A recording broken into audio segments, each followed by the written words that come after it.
Hello दोस्तों, हमारे YouTube channel में आप सभी का स्वागत है।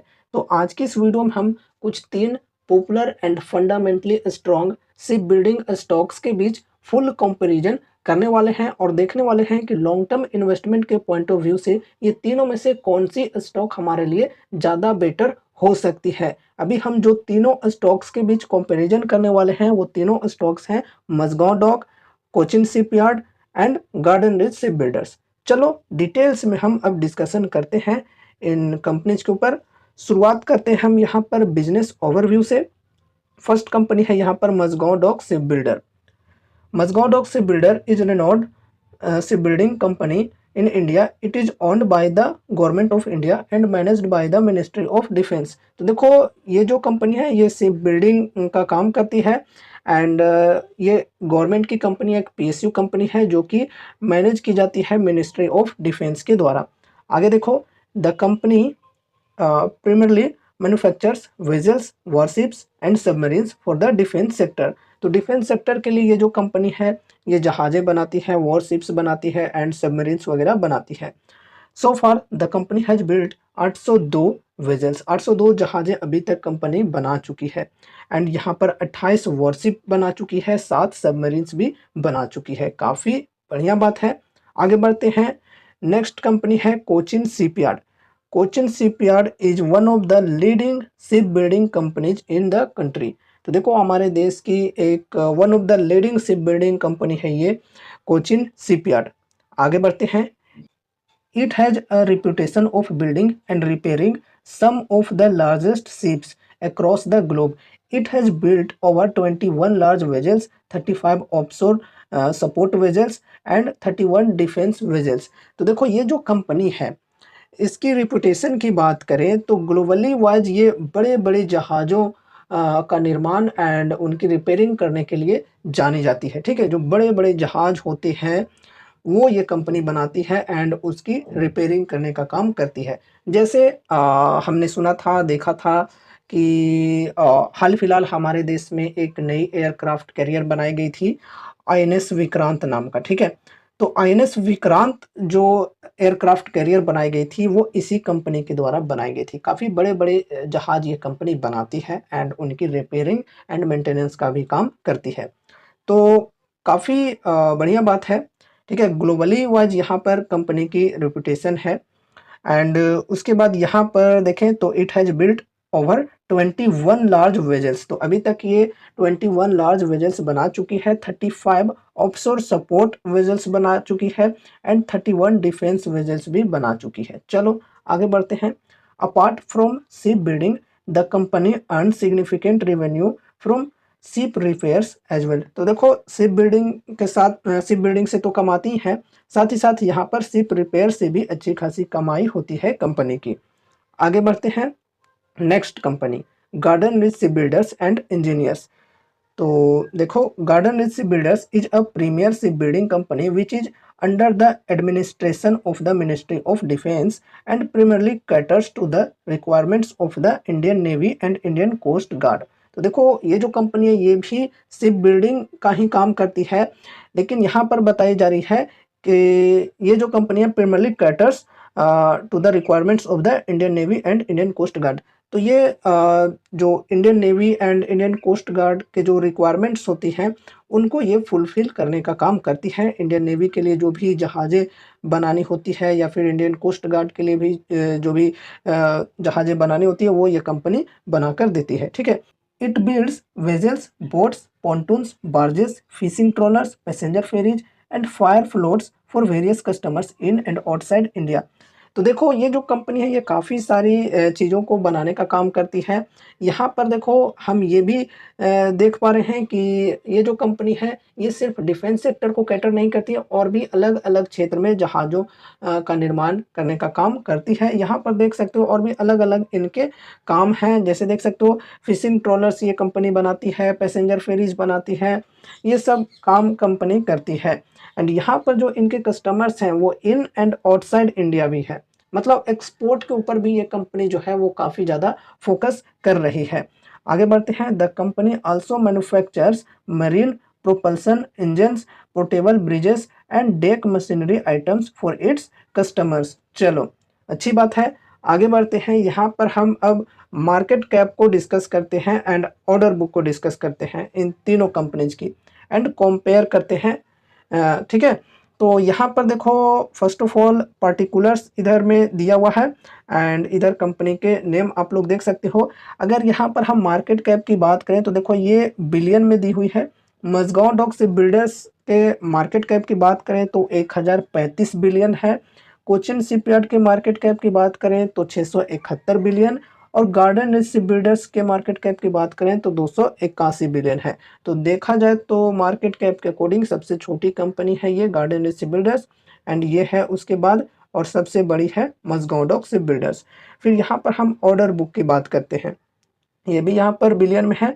मझगांव डॉक के ऑर्डर बुक की बात करें तो 385 बिलियन है एंड उसके बाद यहाँ पर कोचिन शिपयार्ड की बात करें तो इनका ऑर्डर बुक है 220 बिलियन का। फिर यहाँ पर देखो गार्डन रिच शिप बिल्डर्स की बात करें तो इनका ऑर्डर बुक है 121 बिलियन का। तो देखा जाए तो सबसे ज़्यादा मझगांव डॉक का ऑर्डर बुक यहाँ पर हमें देखने को मिल रहा है, क्योंकि इन तीनों में से सबसे बड़ी कंपनी यही है।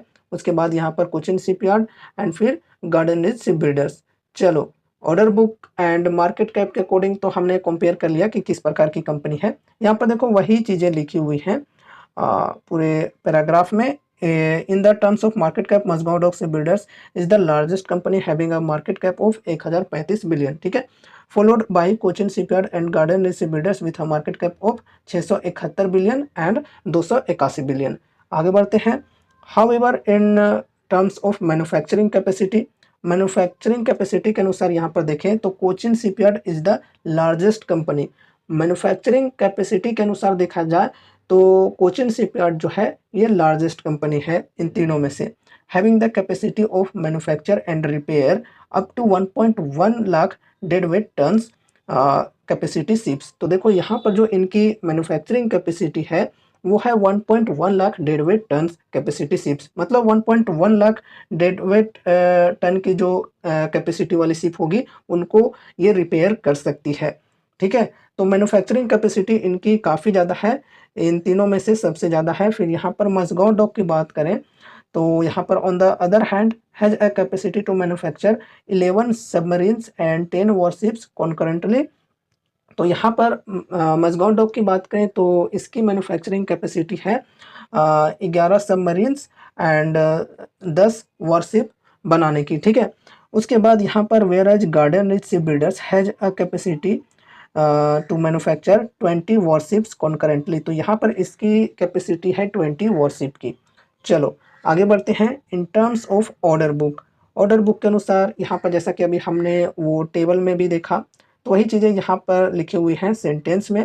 इन terms of order book Mazagon Dock ship Builders is leading with RS 385.6 billion, followed by Cochin Shipyard at RS 220 billion and garden rich ship Builders at RS 121 billion at the end of March 2024। तो यहाँ पर मार्च 2024 के according बताई जा रही है। ठीक है, तो रिसेंट की डेटा है ऑर्डर बुक की एंड मार्च के बाद जो भी यहाँ पर ऑर्डर इनको मिले हैं वो इंक्लूड नहीं है, ये आप लोग ध्यान में रखना। If we compare the yearly performance of this three ship building stocks, Cochin Shipyard is leading with a return of 677%, followed by Garden Rich Shipbuilders with 314% and Mazagon Dock ship Builders with 197%। तो देखो यहाँ पर रिटर्न्स की अगर हम बात करें, पिछले एक साल की रिटर्न्स की बात करें तो यहाँ पर जो विनर है वो है कोचिन शिपयार्ड। कोचिन शिपयार्ड ने पिछले एक साल में 677% के रिटर्न्स बनाकर दिए हैं अपने इन्वेस्टर्स को। उसके बाद है यहाँ पर गार्डन रिच शिप बिल्डर्स जिन्होंने 314% के रिटर्न्स दिए हैं। उसके बाद सबसे पीछे यहाँ पर मझगांव डॉक शिप बिल्डर्स जिन्होंने 197% के रिटर्न्स बनाकर दिए हैं। लेकिन ओवरऑल अगर हम रिटर्न्स की बात करें तो रिटर्न्स तीनों के बेहतरीन हैं, एक साल में काफ़ी बढ़िया रिटर्न्स मिले हैं यहाँ पर। ठीक है, अब यहाँ पर हम रेवेन्यू को डिस्कस करते हैं। All three companies majorly earn there revenue through ship building and repairs. तो यहाँ पर ये जो सभी कंपनीज हैं ये मेजरली रेवेन्यू कमाते हैं, अर्न करते हैं ship building and ship repairs के माध्यम से। ठीक है, of the three companies the highest revenue growth was witnessed by Garden Rich Shipbuilders. Its revenue has grown at a compound annual growth rate यानी कि CAGR of 13.1% in the last 5 years. तो इन तीनों में से जो सबसे बढ़िया परसेंटेज से रेवेन्यू अपनी बढ़ाई है वो है गार्डन रिच बिल्डर्स। यहाँ पर देखो पास्ट 5 इयर्स की बात करें तो 13.1% के CAGR से इनकी रेवेन्यू ग्रो हुई है, काफ़ी अच्छी बात है। उसके बाद आगे बढ़ते हैं। This is followed by Mazagon dock ship Builders whose revenue has grown by a CAGR of 11.1%। तो यहाँ पर मजगांव डॉक की बात करें तो पास्ट 5 इयर्स में रेवेन्यू जो है इनकी ये बढ़ी है 11.1% से। अब यहाँ पर हम कोचिन शिपयार्ड की बात करते हैं तो देखो whereas Cochin Shipyard's revenue has seen a de growth of 4.4% during the same period. तो यहाँ पर कही ये जा रही है कि जो कोचिन शिपयार्ड की रेवेन्यू ग्रोथ है ये यहाँ पर हमें माइनस में देखने को मिली है, डी ग्रोथ यहाँ पर देखने को मिली है। पास्ट 5 इयर्स में -4.4% से जो रेवेन्यू है कंपनी की ये घटी है। और बाकी यहाँ पर Mazagon Dock and garden Reach Builders की बात करें तो यहाँ पर बढ़ी है पास्ट 5 इयर्स में। आगे बढ़ते हैं। देखो ये रेवेन्यू की चार्ट है, यहाँ पर आप लोग देख सकते हो मजगांव डॉक शिप बिल्डर्स की जो 5 ईयर का CAGR है रेवेन्यू में वो देख सकते हो 11.1%। एंड फिर कोचिन शिपयार्ड की बात करें तो कोचिन शिपयार्ड यहाँ पर -4.4% के CAGR से इनकी रेवेन्यू घटी है। फिर यहाँ पर गार्डन रिच बिल्डर्स की बात करें तो यहाँ पर देख सकते हो 13.1% से बढ़ी है। तो देखा जाए तो रेवेन्यू यहाँ पर अगर हम बात करें पास्ट 5 इयर्स की तो सबसे बढ़िया परसेंटेज में बढ़ी है गार्डन रिच बिल्डर्स की, उसके बाद मजगांव डॉक की एंड कोचिन शिपयार्ड तो यहाँ पर माइनस में देखने को मिल रहा है। ठीक है, आगे बढ़ते हैं। However, in terms of absolute revenue, Mazgaon Dock Shipbuilders has the highest revenue, which is 1.6x times higher than both the companies combined. तो देखो यहाँ पर एक बड़ी चीज़ हमें ये देखने को मिल रही है, एब्सोल्यूट रेवेन्यू के क्षेत्र में अगर हम देखें तो यहाँ पर मजगांव डॉक शिप बिल्डर्स की जो रेवेन्यू है वो हाईएस्ट है इन तीनों में से। ठीक है, which is 1.6x times higher than both the companies combined. अगर ये जो दोनों कंपनीज को हम जोड़ दें, मतलब garden Reach builders and Cochin ship builders को, दोनों को जोड़कर रेवेन्यू अगर हम देखें तो दोनों को जोड़कर भी जो रेवेन्यू होती है उससे भी 1.6 गुना ज़्यादा है मजगांव डॉक का रेवेन्यू। ठीक है, तो रेवेन्यू के अंदर देखें तो काफ़ी बढ़िया है मजगांव डॉक की। उसके बाद a strong order book has helped Mazagon dock Ship and garden rich ship Builders grow their revenue. तो यहाँ पर कही ये जा रही है कि कंपनी के जो स्ट्रॉन्ग ऑर्डर बुक हैं इनके वजह से Garden rich ship Builders and Mazagon Dock Shipyard की जो रेवेन्यू है वो ग्रो हुई है। जाहिर सी बात है कि ऑर्डर्स जितनी ज़्यादा मिलेंगी कंपनी को उतनी ज़्यादा इनकी जो रेवेन्यू है वो बढ़ेगी ही। एंड उसके बाद देखो whereas Cochin Shipyard's revenue de grew due to lower revenue booking. तो यहाँ पर देखो इनको जो ऑर्डर्स हैं वो कम मिले हैं, ऑर्डर बुक इनका जो है वो कुछ खास नहीं है, इसके वजह से यहाँ पर हमें देखने को ये मिल रहा है कि इनकी जो रेवेन्यू है वो डी ग्रू हुई है। ठीक है, देखो ऐसा नहीं है कि कंपनी खराब हो गई है इस वजह से इनको ऑर्डर नहीं मिल रहे हैं। जी नहीं, ये जो कंपनी है ये काफ़ी बड़े-बड़े काम करती है, बड़े-बड़े शिप्स वगैरह बनाने का काम करती है। इस वजह से ये सब जो टेंडर हैं वो जल्दी आते नहीं हैं। ठीक है, बड़े-बड़े जो जहाज़ों को बनाने का काम होता है वो जल्दी नहीं आती है। ठीक है, अभी देखो आने वाली है जल्द ही हमारे इंडिया में ऐसी न्यूज़ आ रही है कि एक और एयरक्राफ्ट कैरियर हमारे कंट्री में बनाई जाएगी, थर्ड एयरक्राफ्ट कैरियर बनाई जाएगी। तो उसमें यहाँ पर चांसेज हैं कि कोचिन शिपयार्ड को फिर से ऑर्डर मिले, जैसा कि अभी हमने बोला कि INS विक्रांत के टाइम पे इन्हीं को ऑर्डर मिली थी कोचिन शिपयार्ड को, क्योंकि बड़े-बड़े जहाज़ों का निर्माण ये कंपनी करती है। तो अब नेक्स्ट जो थर्ड एयरक्राफ्ट कैरियर बनने वाली हमारे देश में INS विशाल, उसके लिए भी आई थिंक इन्हीं को ऑर्डर मिल सकती है। ठीक है, चलो। However, all the companies have a strong order books providing revenue visibility for the next 3 years। तो यहाँ पर अगर हम ओवरऑल देखें तो तीनों कंपनीज के ऑर्डर बुक ठीक हैं। ठीक है, ऑर्डर बुक इनके ठीक हैं और जो कि यहाँ पर रेवेन्यू के लिए विजिबिलिटी दिखाती है फॉर नेक्स्ट 3 इयर्स। ठीक है, आगे बढ़ते हैं। यहाँ पर प्रॉफिटेबिलिटी की बात करते हैं। तो फर्स्ट ऑफ ऑल यहाँ पर हम एबिटा की बात करते हैं, एबिटा को कंपेयर करते हैं इन तीनों कंपनीज के अंदर, ठीक है। तो देखो मजगांव डॉक शिप बिल्डर्स की यहाँ पर अगर हम बात करें तो ये है 5 ईयर CAGR, मतलब लास्ट 5 ईयर में 11.8% के CAGR से मजगांव डॉक की एबिटा बढ़ी है। अब नेक्स्ट यहाँ पर हम कोचिन शिपयार्ड की बात करें तो कोचिन शिपयार्ड की जो एबिटा है वो पास्ट 5 ईयर में -10.1% की CAGR से घटी है। उसके बाद नेक्स्ट कंपनी यानी कि गार्डन रिच शिप बिल्डर्स की बात करें तो इनकी जो एबिटा है ये पास्ट 5 ईयर में 10.7% की CAGR से बढ़ी है। तो देखा जाए तो इन तीनों में से सबसे खराब तो यहाँ पर कोचिन शिपयार्ड ने परफॉर्म किया है। बाकी यहाँ पर देखो ये सब जो डेटा दी हुई है इन्हें भी आप लोग पढ़ना चाहो तो पढ़ सकते हो, ये मिलियन में दी हुई है, ठीक है। ये एबिटा ही है और यहाँ पर जो डेटा है देख सकते हो मार्च 2023 तक का है। अगर आप लोग मार्च 2024 का भी देखना चाहते हो तो आप लोग खुद से भी स्क्रीनर पे विजिट करके चेकआउट कर सकते हो, ठीक है। अब यहाँ पर हम पैट की बात करते हैं यानी कि प्रॉफिट आफ्टर टैक्स। तो यहाँ पर देखो CAGR की अगर हम बात करें तो 5 year CAGR, Mazagon dock ship builders की बात करें तो 17.3% के CAGR से पैट बढ़ी है कंपनी की, ठीक है।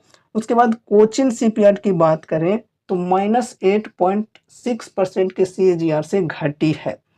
फिर यहाँ पर garden rich ship Builders and engineers की बात करें तो यहाँ पर 15.7% के CAGR से बढ़ी है पैट। एक चीज़ और यहाँ पर अगर हम पैट देखें मिलियन में बताई जा रही है पिछले कुछ सालों की, यहाँ पर अगर हम 2020 से 2023 तक की डेटा की बात करें तो देखो यहाँ पर मजगांव डॉक के अंदर कंसिस्टेंसी के साथ बढ़ते हुए देखने को मिल रही है। 3772 मिलियन, 4535 मिलियन, फिर 5631 मिलियन, फिर 10,461 मिलियन। लेकिन यही अगर हम कोचिन शिपयार्ड की बात करें तो यहाँ पर देखो घटते हुए देखने को मिल रही है 6320 मिलियन, 6087 मिलियन, फिर 5640 मिलियन और फिर 3047 मिलियन। इस प्रकार से घटते हुए देखने को मिल रही है कोचिन शिपयार्ड के अंदर पैट। फिर यहाँ पर अगर हम गार्डन रिच शिप बिल्डर्स की बात करें तो यहाँ पर देखो 1635 मिलियन थी जो कि यहाँ पर घटकर 1535 हो गई। फिर यहाँ पर देखो बढ़ते हुए देखने को मिल रही है 1895 और फिर 2281। तो चलो ठीक है, कोचिन शिपयार्ड के अंदर बस हमें नेगेटिव तौर पे देखने को मिल रही है पैट। अब यहाँ पर हम ग्रॉस प्रॉफिट मार्जिन की बात करें तो देखो यहाँ पर दी हुई है 18%, 16%, 19%, फिर 14 और फिर 19%, फिर कोचिन शिपयार्ड 26, 27, 32, 27 और फिर 19। फिर यहाँ पर गार्डन रिच शिप बिल्डर्स की बात करें तो 15, 8, 23, 17 और फिर 13। उसके बाद यहाँ पर नेट प्रॉफिट मार्जिन की बात करें तो नेट प्रॉफिट मार्जिन यहाँ पर देखो 10%, 7%, 11%, 9%, फिर 13%। एंड उसके बाद कोचिन शिपयार्ड के अंदर 16%, 18%, 21, 17 और फिर 12। फिर यहाँ पर गार्डन रिच शिप बिल्डर्स की बात करें तो 7%, 11%, 13%, 10% और फिर 8.9%। तो ये रही इनकी प्रॉफिट की मार्जिन एंड एबिटा, पैट, ये सब। आगे बढ़ते हैं, फाइनेंशियल एफिशिएंसी को डिस्कस करते हैं, ठीक है। तो यहाँ पर हम ROE एंड ROCE को डिस्कस करेंगे। तो देखो ROE जो इनकी है मजगांव डॉक शिप बिल्डर्स की, ये हमें बढ़ते हुए देखने को मिल रही है काफ़ी बेहतरीन तरीके से। देख सकते हो 12%, 14%, 15%, फिर 24% मार्च 2023 में। 24 में आप लोग चेकआउट कर सकते हो खुद से भी, मैं बार बार कह रहा हूँ। फिर यहाँ पर कोचिन शिपयार्ड की अगर हम बात करें तो देखो यहाँ पर धीरे धीरे घटते हुए देखने को मिल रही है। 17.9 से घटकर 15 हो गया, फिर 13 हो गया और फिर इस बार अगर देखेंगे मार्च 2023 में तो 6.9% पर आ गया ROE। फिर यहाँ पर हम गार्डन रिच शिप बिल्डर्स की बात करें तो देखो यहाँ पर भी बढ़ते हुए देखने को मिल रही है। 15.7% से घटकर यहाँ पर 14 पर तो आ गया, लेकिन फिर बढ़कर 15.8 फिर 17% पर आ गया है ROE। तो देखा जाए तो Mazagon Dock and garden rich ship builders की जो ROE है ये बढ़ते हुए देखने को मिल रही है, लेकिन इन तीनों में से सबसे ज़्यादा जो ROE है ये है मजगांव डॉक की, ठीक है। उसके बाद गार्डन रिच शिप बिल्डर्स की। फिर यहाँ पर ROCE की बात करते हैं तो देखो ROCE के अंदर भी हमें काफ़ी बढ़िया तरीके से बढ़ते हुए देखने को मिल रही है। पिछले 3 साल में अगर हम देखें तो मजगांव डॉक की 18.9% से बढ़कर 21% हुआ, फिर 32.8% हो गया। ROCE काफ़ी बढ़िया है। अगर यहाँ पर हम पिछले 3 साल में देखें कोचिन शिपयार्ड की तो यहाँ पर देखो 21.7, फिर 18.9 हो गया, फिर 10.2% हो गया। उसके बाद गार्डन रिच शिप बिल्डर्स की बात करें तो यहाँ पर देखो 20%, 21% और फिर 21%। तो यहाँ पर देखा जाए तो लगभग यहाँ पर कुछ खास चेंजेस नहीं आए हैं। बाकी यहाँ पर अगर हम ओवरऑल देखें, तीनों में कंपेयर करके देखें आरओसी, तो यहाँ पर भी विनर बन जाता है मजगांव डॉक, 32.8% का आरओसी है। उसके बाद है यहाँ पर garden rich ship builders 21.2%, and उसके बाद सबसे लास्ट में सबसे कम है 10.2% जो कि है कोचिन शिपयार्ड का। चलो आगे बढ़ते हैं। यहाँ पर देखो वही चीज़ें बताई जा रही है आरओसी एंड आरओई के बारे में। द 5 ईयर एवरेज आरओई, ये 5 ईयर का एवरेज आरओई था जो हमने अभी डिस्कस किया, ठीक है। For Mazagon dock Ship, Garden Reach and Cochin Shipyard is 16.2% जो कि मजगांव डॉक की है। फिर यहाँ पर 14.7% जो कि है गार्डन रिच की, एंड उसके बाद यहाँ पर 13.7% है जो कि है कोचिन शिपयार्ड की रिस्पेक्टिवली। तो देखा जाए तो यहाँ पर आरओई सबसे बेहतरीन मजगांव डॉक की देखने को मिल रही है, जो कि अभी हमने डिस्कस भी किया respectively. Whereas the 5 year average ROC is 24.5%, 20.5% and यहाँ पर 19.6% रिस्पेक्टिवली। तो सबसे कम यहाँ पर आरओसी एंड आरओई हमें देखने को मिल रहा है कोचिन शिपयार्ड के अंदर, और सबसे बढ़िया यहाँ पर देखने को मिल रहा है मजगांव डॉक के अंदर। चलो आगे बढ़ते हैं। Mazagon dock Ship and garden Reach have witnessed an expansion in return ratios on account of margin expansion, indicating a strong operational efficiency. However, Cochin Shipyard witnessed a steep fall in return ratios on account of higher fixed overhead costs. आगे बढ़ते हैं, डेप्ट management को discuss करते हैं। All three companies are डेप्ट free companies, सभी companies डेप्ट free companies हैं एंड देयर डेप्ट टू इक्विटी रेशियो इज 0। तो इन तीनों कंपनीज के डेप्ट टू इक्विटी रेशियो जो है वो ठीक है, 0 है। एंड उसके बाद आगे बढ़ते हैं। However, Mazgaon Dock has the most liquidity as it has an interest coverage ratio of 127.6x, followed by Garden Reach Shipbuilders 30.3x and Cochin Shipyard 10.7x। तो इंटरेस्ट कवरेज रेशियो की बात करें तो यहाँ पर भी हमें सबसे ज़्यादा मजगांव डॉक के अंदर देखने को मिलता है 127.6 गुना। फिर यहाँ पर गार्डन रिच बिल्डर्स है 30.3 गुना। फिर यहाँ पर कोचिन शिपयार्ड है सबसे कम 10.7 गुना इंटरेस्ट कवरेज रेशियो। आगे बढ़ते हैं। All three companies are investing heavily in capex and plan to remain डेप्ट free in the medium term. तो देखो ये जो तीनों कंपनीज हैं ये हैविली इन्वेस्ट कर रहे हैं, कैपेक्स कर रहे हैं, और ये प्लान कर रहे हैं मीडियम टर्म में डेप्ट फ्री होने के लिए। चलो अब आगे बढ़ते हैं। यहाँ पर Mazagon dock is considering building a green field shipyard in Navi Mumbai with a capex of Rs 20 billion. तो देखो 20 बिलियन के कैपेक्स के साथ नवी मुंबई के अंदर मजगांव डॉक कंसिडर कर रही है ग्रीन फील्ड शिपयार्ड बनाने के लिए। एंड उसके बाद देखो it also plans to diversify its activities by increasing its presence in under water equipment. तो देखो और भी अलग अलग इक्विपमेंट्स ये बनाने की तैयारी कर रही है और अपना जो प्रोडक्ट पोर्टफोलियो है उनको डाइवर्सिफाई कर रही है, ठीक है। तो यहाँ पर देखो क्या क्या चीज़ें यहाँ पर बताई जा रही है। Bye increasing its presence in under water equipment, marine equipment, offshore platforms and heavy engineering equipment. तो ये सब इक्विपमेंट्स को ये बनाकर डाइवर्सिफाई कर रही है अपने प्रोडक्ट पोर्टफोलियो को, ठीक है। उसके बाद यहाँ पर आगे बढ़ते हैं। The company is also investing heavily in R&D and is currently testing and expendable under water target and mobile target emulator. तो यहाँ पर देखो ये R&D के ऊपर भी काफ़ी ज़्यादा इन्वेस्ट कर रही है कंपनी, ठीक है। And is currently testing out expendable under water target and mobile target emulator. तो इस चीज़ के ऊपर ये करेंटली टेस्टिंग भी कर रही है। चलो ठीक है, आगे बढ़ते हैं। अब कोचिन शिपयार्ड के ऊपर डिस्कशन करते हैं।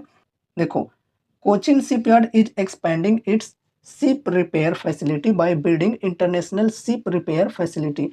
तो देखो यहाँ पर बताई ये जा रही है कि कोचिन शिपयार्ड जो है ये भी एक्सपैंड कर रही है शिप रिपेयर कैपेसिटी के अंदर by building international ship repair facility. तो इंटरनेशनली वाइज ये शिप रिपेयर फैसिलिटी प्रोवाइड कर रही है, काफ़ी अच्छी बात है। एंड इस प्रकार से ये एक्सपेंड कर रही है। The company recently inaugurated its new dry dock with a capacity of up to 70,000 DWT। तो कंपनी ने रिसेंटली यहाँ पर इनॉग्रेट की है एक न्यू ड्राई डॉक, जिसकी कैपेसिटी की बात करें तो यहाँ पर बताई जा रही है 70,000 DWT, डेडवेट टन। ठीक है, आगे बढ़ते हैं। Apart from this it is focusing on building new products such as zero emission green vessel and hydrogen based passenger ferry boats to expand its product portfolio। तो देखो यहाँ पर बताइए जा रही है कि ये जो कंपनी है ये अपने प्रोडक्ट पोर्टफोलियो को भी एक्सपैंड कर रही है, ये सब प्रोडक्ट्स को बनाकर zero emission green vessels and hydrogen based passenger ferry boats. ठीक है, तो चलो अच्छी बात है, डाइवर्सिफिकेशन करने के ऊपर भी ध्यान दे रही है company. Garden ship builders on the other hand is focusing on upgrading and refurbishing its current facilities to improve operational efficiency. तो देखो, ऑपरेशनल एफिशिएंसी को इम्प्रूव करने के लिए गार्डन शिप बिल्डर्स जो है वो अपने करेंट फैसिलिटीज़ को अपग्रेड एंड रिफर्बिशिंग करने का काम कर रही है। इसके बाद हम आगे बढ़ते हैं। देखो, ये जो कंपनी है ये एक्सपोर्ट के ऊपर भी काफ़ी ज़्यादा ध्यान दे रही है। The company is also focused on export growth. ठीक है, एक्सपोर्ट ग्रोथ के ऊपर भी काफ़ी ज़्यादा फोकस कर रही है and is targeting a 25% CAGR growth in revenue in the next 2 years. तो यहाँ पर देखो, एक्सपोर्ट के थ्रू जो भी रेवेन्यू आती है उसमें ये कंपनी टारगेट कर रही है 25% CAGR की ग्रोथ नेक्स्ट 2 ईयर्स में। ठीक है, चलो बढ़िया है, विदेशी पैसे आएंगे देश में। आगे बढ़ते हैं, डिविडेंड के ऊपर डिस्कस कर लेते हैं। डिविडेंड के लिए कंपैरिजन कर लेते हैं कंपनीज के बीच। Company share their profits with the shareholders in the form of dividends. तो ये जो कंपनीज हैं ये तीनों डिविडेंड देती हैं अपने इन्वेस्टर्स को।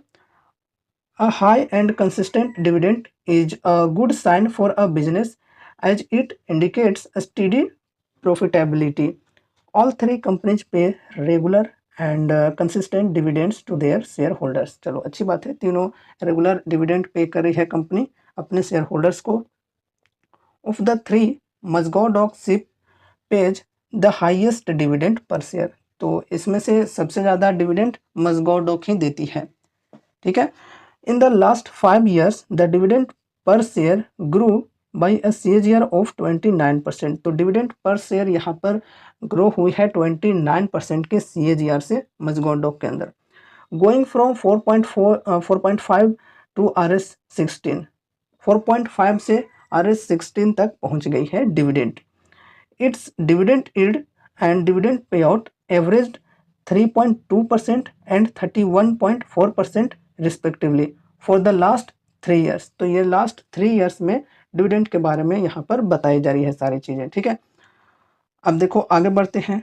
The dividend per share of Cochin shipyard and garden ship builders grew by a CAGR of 5.5% and -2.3% in the last 5 years.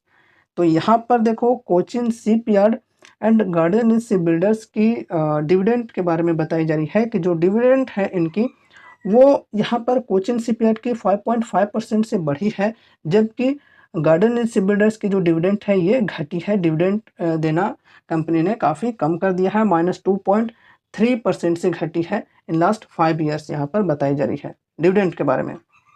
The dividend yield and dividend payout average 2.1% and 24.3% for Cochin Shipyard and 2.3% and 24.3% for Garden Rich Shipbuilders respectively। ठीक है, आगे बढ़ते हैं। ये जो table है ये वही टेबल है जो अभी हमने डिस्कस किया डिविडेंड से रिलेटेड। यहाँ पर देखो, अभी हमने जो डिस्कस किया देखो वही चीज़ें लिखी हुई हैं। Dividend per share Mazagon dock ship builders की बात करें तो देखो 4.5 से 16 रुपीज़ तक डिविडेंड पहुंच चुकी है। ये मार्च 2023 के अकॉर्डिंग है। ठीक है, तो यहाँ पर लास्ट 5 ईयर्स में 4.5 रुपीज़ से बढ़कर 16 रुपीज़ तक डिविडेंड बढ़ चुकी है मजगांव डॉक की। एंड यहाँ पर 5 ईयर्स CAGR की बात करें तो 29% से बढ़ी है। फिर यहाँ पर कोचिन शिपयार्ड की बात करें तो 5.5% के CAGR से बढ़ी है अगर हम गार्डन रिच बिल्डर्स की बात करें तो यहाँ पर डिविडेंड घटी है -2.3% की CAGR से लास्ट 5 ईयर्स में। देख सकते हो यहाँ पर 7 रुपीज़ की ये डिविडेंड देती थी, लेकिन अभी यहाँ पर 6.2 रुपीज़ की दी है मार्च 23 में। एंड उसके बाद यहाँ पर हम डिविडेंड यील्ड एंड डिविडेंड पे आउट रेशियो की बात करें तो ये सब वही चीज़ें हैं जो अभी हमने डिस्कस किया था, ठीक है। तो चलो आगे बढ़ते हैं, वैल्यूएशन को डिस्कस करते हैं, ये काफ़ी ज़्यादा ज़रूरी है। Valuation ratios help us estimate the intrinsic value of a company and also help us analyze whether a company's shares are overvalued or undervalued when compared to its peers। तो यहाँ पर वैल्यूएशन के बारे में बताई जा रही है कि वैल्यूएशन का फ़ायदा क्या होता है, ठीक है। इसके माध्यम से हम कंपनी को समझ पाते हैं, कंपनी के इंट्रिंसिक वैल्यू को, ठीक है। और यहाँ पर जो कंपनी है वो ओवर वैल्यूड है या अंडर वैल्यूड है ये हम समझ पाते हैं पीयर से कंपेयर करके, ठीक है। आगे देखो, the two popular valuation ratios are price to earning ratio यानी कि P and price to book value PB ratio. A high ratio indicates the shares are over valued, a low ratio indicates the shares are under valued. चलो ये सब तो आपको पता होगा ही। अब देखो यहाँ पर हम वैल्यूएशन देखते हैं, तो देखो यहाँ पर पी रेशियो है, फिर यहाँ पर पीबी रेशियो है। तो देखो मजगांव डॉक शिप बिल्डर्स की पी रेशियो की बात करें तो 57.2 की पी देखने को मिल रही है फिलहाल। कोचिन शिपयार्ड की बात करें तो 85.7, गार्डन रिच शिप बिल्डर्स की बात करें तो 78.8 देखने को मिल रहा है। तो देखा जाए तो पी सबसे कम है, ये सबसे वैल्यूएशन कम है इनकी, और सबसे हाई है कोचिन शिपयार्ड की। जबकि सब चीज़ों में यहाँ पर हम देख पा रहे थे कोचिन शिपयार्ड एकदम ठीक नहीं परफॉर्म कर रही थी, लेकिन वैल्यूएशन सबसे हाई है इन्हीं की। उसके बाद यहाँ पर 78.8 है गार्डन रिच शिप बिल्डर्स की। अब यहाँ पर हम पीबी रेशियो की बात करें तो यहाँ पर पीबी रेशियो के अकॉर्डिंग देखें तो मजगांव डॉक की पी है 16.8, कोचिन शिपयार्ड की 13.8, फिर गार्डन रिच शिप बिल्डर्स की 17.4। तो पीबी रेशियो की यहाँ पर अगर हम बात करें तो सबसे ज़्यादा है गार्डन रिच शिप बिल्डर्स की, उसके बाद है मजगांव डॉक, फिर यहाँ पर है कोचिन शिपयार्ड। चलो आगे देखते हैं, देखो वही चीज़ें यहाँ पर लिखी हुई हैं सेंटेंस में। The P ratios of Mazagon dock ship, Cochin shipyard and garden rich ship builders are 57.2x, 85.7x and 78.8x respectively in terms of P. Cochin Shipyard shares are highly overvalued compared to those of the other two companies। तो यहाँ पर देखो वही चीज़ें बताई जा रही है कि जो कोचिन शिपयार्ड की वैल्यूएशन है ये काफ़ी हाई है और हाईली ओवर वैल्यूड है ये दोनों कंपनीज के मुकाबले में, ठीक है। आगे बढ़ते हैं। However in terms of PB, PB ratio के अकॉर्डिंग यहाँ पर देखेंगे garden rich ship builder shares are over valued compared to those of its peers. तो बाकी के जो दो कंपनीज हैं उनके मुकाबले में सबसे ज़्यादा यहाँ पर हमें पीबी रेशियो देखने को मिल रहा है गार्डन रिच शिप बिल्डर्स के अंदर। अब चलो आगे, when compared to the industry average, industry average से कंपेयर किया जाता है तो all the three company shares are highly over valued. तो इंडस्ट्री एवरेज से यहाँ पर अगर हम कंपेयर करें तो तीनों कंपनी जो है ये हाईली ओवर वैल्यूड है, ठीक है। तो दोस्तों अभी हमने काफ़ी सारी चीज़ों को एकदम डीपली एनालाइज किया है और तीनों कंपनीज के बीच कंपेयर किया है। अब यहाँ पर बारी आती है फाइनल कंक्लूजन की। सभी चीज़ों को डिस्कस करने के बाद क्या निष्कर्ष निकलता है, किसने सबसे बेटर परफॉर्म किया है पास्ट में, उसके अनुसार यहाँ पर हम विनर घोषित करेंगे, ठीक है। तो देखते हैं किस कंपनी ने सबसे अच्छे तरीके से परफॉर्म किया है पास्ट में। तो देखो, which ship building stock is better, Mazagon dock Ship versus Cochin Shipyard versus Garden rich ship Builders. तो यहाँ पर देखो विनर है Mazagon Dock Shipyard. Mazagon dock Ship is clearly a winner among the three companies. तो तीनों कंपनीज में से विनर यहाँ पर बनती है मजगांव डॉक शिपयार्ड कंपनी। क्यों, ये भी आप लोग समझ लो। जैसा कि आपको, अगर आपने वीडियो को पूरे अच्छे तरीके से देखा है तो आपको पता चल ही गया होगा पहले ही कि विनर कौन हो सकती है। तो देखो यहाँ पर बताई जा रही है, as it is leading in terms of revenue growth, profit growth, dividend payments, financial efficiency and also has lower valuation when it compared to the other two companies. तो दोनों कंपनीज के मुकाबले में इस कंपनी के अंदर हमें देखने को मिल रहा है कि ये लीड कर रही है इन terms of revenue growth, profit growth, dividend payments, financial efficiency and lower valuation. सभी चीज़ों के अंदर यहाँ पर ये फिट बैठती है इन तीनों कंपनीज में से। ठीक है, चलो आगे बढ़ते हैं। The company is investing over Rs 20 billion in capex to build a greenfield shipyard. It is also working on improving its product portfolio by adding new product categories। जो कि अभी हमने डिस्कस किया था कि ये जो कंपनी है ये इन्वेस्ट कर रही है, कैपेक्स कर रही है यहाँ पर 20 बिलियन रुपीज़ की। और यहाँ पर देखो to build a green field CPR, और ये जो अपने पोर्टफोलियो है, प्रोडक्ट पोर्टफोलियो, उसको भी इम्प्रूव कर रही है, अलग अलग प्रोडक्ट्स ऐड कर रही है। ठीक है, एंड उसके बाद देखो it successfully bagged orders for most of its new product categories ever since it introduced them. तो यहाँ पर जब से इन्होंने अपने न्यू प्रोडक्ट कैटेगरीज को इंट्रोड्यूस किया है तब से अच्छे खासे ऑर्डर्स भी कंपनी को मिल चुके हैं नए प्रोडक्ट्स के अंदर। ठीक है, अच्छी बात है। आगे बढ़ते हैं। Apart from this it bagged an order for 24 ships to be delivered this year. तो दिस ईयर के लिए यहाँ पर बात की जा रही है, इस साल के लिए बात की जा रही है कि it bagged an order for 24 ships to be delivered this year. तो 24 शिप्स के लिए भी कंपनी को ऑर्डर मिली है इस साल। एंड इट ऑल्सो वोन orders from ONGC and the ministry of defence worth Rs 27 billion recently. तो काफ़ी अच्छी बात है, ऑर्डर्स तो काफ़ी बेहतरीन तरीके से मिल रहे हैं। The company is also a front runner for the Ministry of Defense's mega warship order worth Rs 700 billion. तो देखो यहाँ पर बताई ये जा रही है कि मिनिस्ट्री ऑफ डिफेंस की एक मेगा वॉरशिप ऑर्डर है जो कि 700 बिलियन का है, यानी कि 70,000 करोड़ रुपए का है, जिसके अंदर भी ये जो कंपनी है ये रेस में चल रही है। अभी देखो ऑर्डर मिली नहीं है, लेकिन ऐसी न्यूज आ रही है कि मिनिस्ट्री ऑफ डिफेंस के माध्यम से कुछ वॉरशिप बनाने के लिए ऑर्डर्स मिल सकते हैं मजगांव डॉक को, साथ ही साथ गार्डन रिच भी इस रेस में है। ठीक है, तो ये दोनों कंपनीज को ऑर्डर्स मिल सकते हैं। तो ये रेस में है ये मजगांव डॉक, साथ ही साथ गार्डन रिच भी है। अब देखो आगे बढ़ते हैं। Cochin shipyard.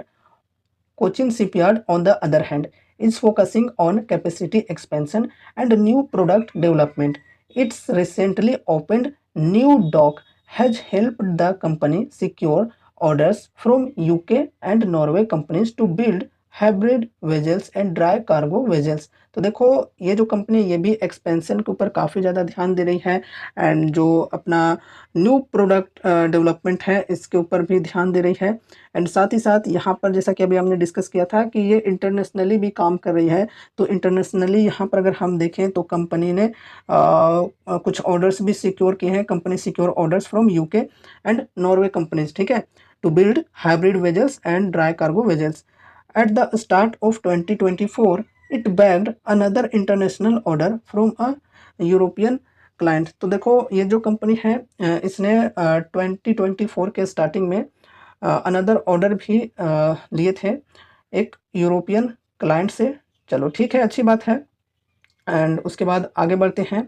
With a strong growth in international orders, Cochin Shipyard is inching towards it's goal of increasing export orders. तो देखो ये जो कंपनी है ये इंटरनेशनली वाइज भी काफ़ी ज़्यादा ध्यान दे रही है, और इंटरनेशनल ऑर्डर्स भी इनको काफ़ी बेहतरीन तरीके से मिल रहे हैं। ठीक है, और ये अपने एक्सपोर्ट ऑर्डर्स भी काफ़ी बढ़िया तरीके से बढ़ा रही है। आगे बढ़ते हैं, गार्डन रिच को देखते हैं। Garden rich shipbuilders is currently investing in upgrading and modernising it's facilities. It is also focusing on exports. तो देखो ये जो कंपनी ये भी अपग्रेडिंग के ऊपर काफ़ी ज़्यादा फोकस कर रही है, इन्वेस्ट कर रही है, एंड मॉडर्नाइजिंग इट्स फैसिलिटीज़, अपने जो फैसिलिटीज़ हैं उनको मॉडर्नाइज करने का काम कर रही है। साथ ही साथ ये कंपनीज भी एक्सपोर्ट्स के ऊपर काफ़ी ज़्यादा फोकस कर रही है। The company recently won orders worth Rs 8 billion from the National Center for Polar and Ocean Research and an export order for commercial vehicles worth Rs 4.5 billion। चलो अच्छी बात है। उसके बाद देखो यहाँ पर जो चीज़ हम अभी डिस्कस किए थे मजगांव डॉक को डिस्कस करते वक्त, it is also a front runner for the ministry of defence mega worship order worth Rs 700 billion. जो कि अभी हम डिस्कस कर रहे थे कि मिनिस्ट्री ऑफ डिफेंस के माध्यम से एक ऑर्डर आने वाली है जो कि मेगा ऑर्डर है, मेगा वॉरशिप ऑर्डर है, वॉरशिप बनाने के लिए ऑर्डर मिल सकती है। ऑफिशियली चीज़ें नहीं आई हैं, ठीक है। तो ये रही हमारी आज की वीडियो तो काफ़ी ज़्यादा लॉन्ग हो गई, क्योंकि मैं सभी चीज़ों को एकदम डिटेल्स में डिस्कस करना चाहता हूँ, इसलिए हमारी जो वीडियोज़ होते हैं वो लॉन्ग हो जाते हैं जनरली, ठीक है। उम्मीद है कि इस वीडियो के माध्यम से आपको कुछ यूज़फुल इन्फॉर्मेशंस मिले होंगे।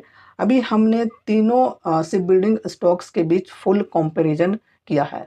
कमेंट में ज़रूर से बताना कि आपको ये कंपेयर वीडियो कैसा लगा एंड आपको कौन सी स्टॉक ज़्यादा बेटर लग रही है और किस स्टॉक में आपने ऑलरेडी इन्वेस्ट कर रखा है। तो अगर आपको हमारी आज की ये वीडियो पसंद आई तो इस वीडियो को लाइक करके चैनल को सब्सक्राइब कर लेना और मिलते हैं अगले नए वीडियोज़ के साथ। तब तक के लिए बाय बाय।